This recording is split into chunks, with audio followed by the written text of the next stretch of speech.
Hello and welcome to a Smurd P video, and today we are looking at Power Rangers Ranger Slayer, written by Ryan Parrott, and we got Dan Morrow. I think he's doing the artwork, could be wrong. But we're looking at stuff in a minute. So anyway, we got a whole load of covers. So first of all, we have got just the general cover. I think there's a variant which is done by Morrow. Then we have the white and black cover, which I think I like the best. Then we have a classic foil of the Ranger Slayer, which is based on this one, which is Go-Go Power Rangers issue 11. And then we've got the surprise, which is the spoiler alert. I'm not sure if you want to see this, but I'm going to show it anyway. Okay, so the spoiler variant of Ranger Slayer comes in the sleeve, which turn it around, and then on the back we have that. So let's open this up. So let's see what's behind door number 1. Boom. I have no idea what this means, but I guess it's a spoiler to how she ends up, and well, she looks like royalty in this picture. Pretty cool. Okay, so I was right. So Dan is doing the illustrations. The letters are done by Talented Ed, and Rel is doing the coloring, and then we got all the variant things going down there. So Kimberly has just jumped through the portal after issue 50 of Mighty Morphin Power Rangers, and she is confronted by some of the sentries telling people to get back in. Curfew is about to get down, and all of a sudden all chaos reigns as they are attacked by lots of weird creatures, which is interesting. And Ranger Slayer can't help herself, and she goes out there and saves the day. So once the sentries are relieved that one of their leaders, I guess, is back, because she would have been like a lieutenant to Draken and to these guys. This guy goes off to tell Vince 5. Now, this is the bit that I can understand, and I was trying to get my head around. He died in Shattered Grid. Draken snapped his neck. Oh, wait a minute. No, that part doesn't exist anymore, does it, I guess? Oh man, I hate these loopholes. Drive me mad. Anyway, he has been creating something, we don't know what that is, for Commander Scorpina, who is trying to keep hold of Draken's territories while he is gone, in preparation for him hopefully returning. As part of that weird thing that I just talked about, we also get Zack back. Ranger Slayer goes to tell him that she was being mind controlled and all that stuff. They're not convinced. They want to take her power coin and, all sorts. Trina's, I mean, I guess the last time they fought, which you saw in the prelude, the Road to in Free Comic Book Day, and it was also in the Deluxe Shattered Grid book as well. Even though Trini tactically won, she's always going to be wary of the Ranger Slayer because of all the damage that she did, all the people she killed. Anyway, Bulk comes to stand up for his friend because they have a really good relationship in those little stories that were in Go-Go Power Rangers.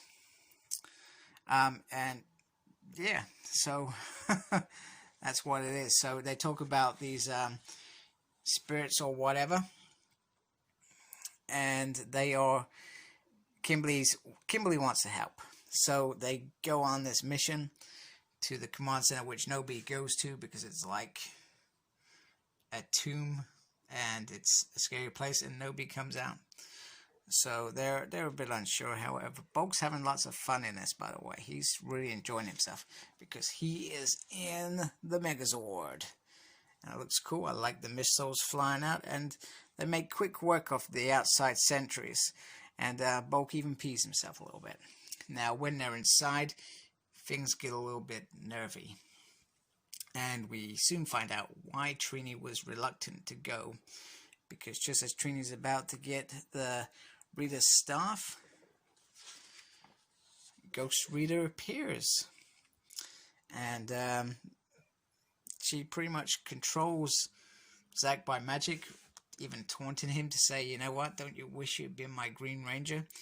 And she lets slip that on purpose that Trini, you know, you promised me. And she soon lets it slip even more that you will not hurt me, and that Trini resurrected her. So a giant Goldar comes out of nowhere and is so fast and so, well, whatever, that it pretty much destroys the Grave Sword just like that, so easily. And Rhea says, oh, he's going to have to keep it now. And basically it's, go home, Rangers. I promised you I'll destroy Draken once I was fully destroyed. And she's going to remake the world into her image. So they get back to the thing. Bulk's upset about the Gravesword, and they pretty much lost all their forces.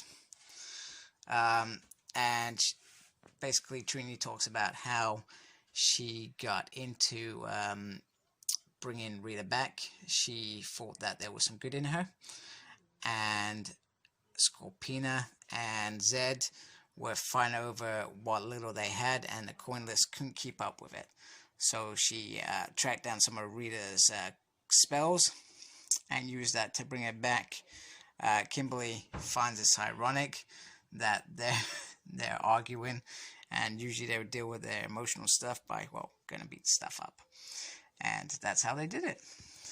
So, but also Zoran, you know, the fact that he thought that there was some good in Rita was always good. So they've got a plan. It's not necessarily a good plan, but they got a plan. So they march into Scorpina's city, and they basically, Ranger Slayer says she's there. Scorpina sees right straight through it, and says, you've lost your strings. But that doesn't matter because Rita's coming, and she's going to come and she's going to kill everybody. So she tries to get the sentries to execute the Ranger Slayer. However, they refuse, which is quite interesting. Meanwhile, Rita and her armies turn up, and now is not the time for anybody else to kill each other. They're one team. Now, I think this bit is glorious. I love the artwork here. I love the relationship. So we got Adam, who's in trouble, so Aisha saves him. Then we got a little moment between Bulk and Skull about what they've been up to. And he's like, I'm like 8th in command of the Red Rangers. He's like, I drove a Zord.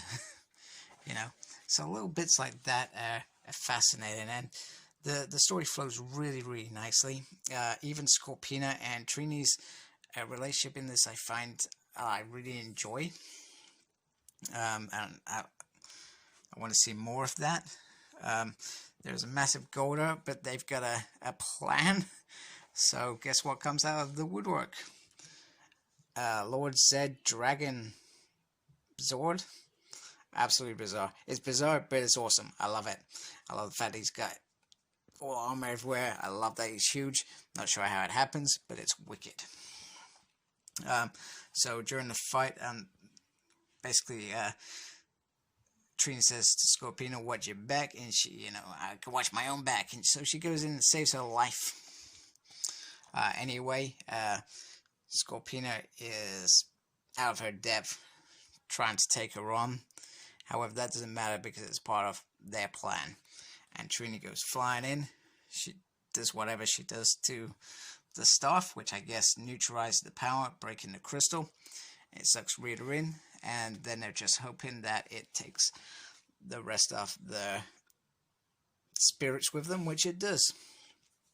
And that's it. They did it. They won a big battle. However, that doesn't mean that it's over. First thing Scorpina wants to do is, well, she wants Ranger Slayer killed, but the sentries aren't working for her. So Finster suggests that now, after Bulk suggests that Ranger Slayer's here, and she can lead all these forces and control everything. Vincent 5 says it's a good way to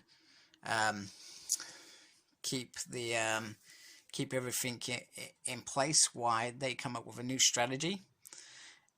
And it's like that. She gives a big speech. She's not fond of speeches, but she said she you know, we survived. There's blood on the floor. Any mistakes are forgotten. Everything's wiped clean. And we can start over again. Even Zed's in there, which is cool. So Zed, Sentry, Scorpina, Coinless, all under one branch. All hail Ranger Slayer. A new beginner. I love this scene. This scene is brilliant. Absolutely brilliant. And it looks brilliant. Absolutely love that. Very, very awesome. So I gotta say, Ron did a fantastic job with Ranger Slayer. I love it. I was sucked into this universe. I actually feel like I care about this universe, whereas before it was just they went there every so often, the Rangers. Whereas this gives it more oomph, more character dynamic, and it's wicked. I love it, and I'm hoping that that's what Drakken's New Dawn is going to be about. It continues on this story, and we've seen that Drakken is back, so it'll be interesting to see how that plays out, because the Coinless world is a world that I want to read about. So thank you for watching. Like me on my Facebook page, SmurredP. Like, comment, subscribe, obviously, and follow me on Twitter at SmurredP. And as always, embrace the geekiness. Take care. Goodbye.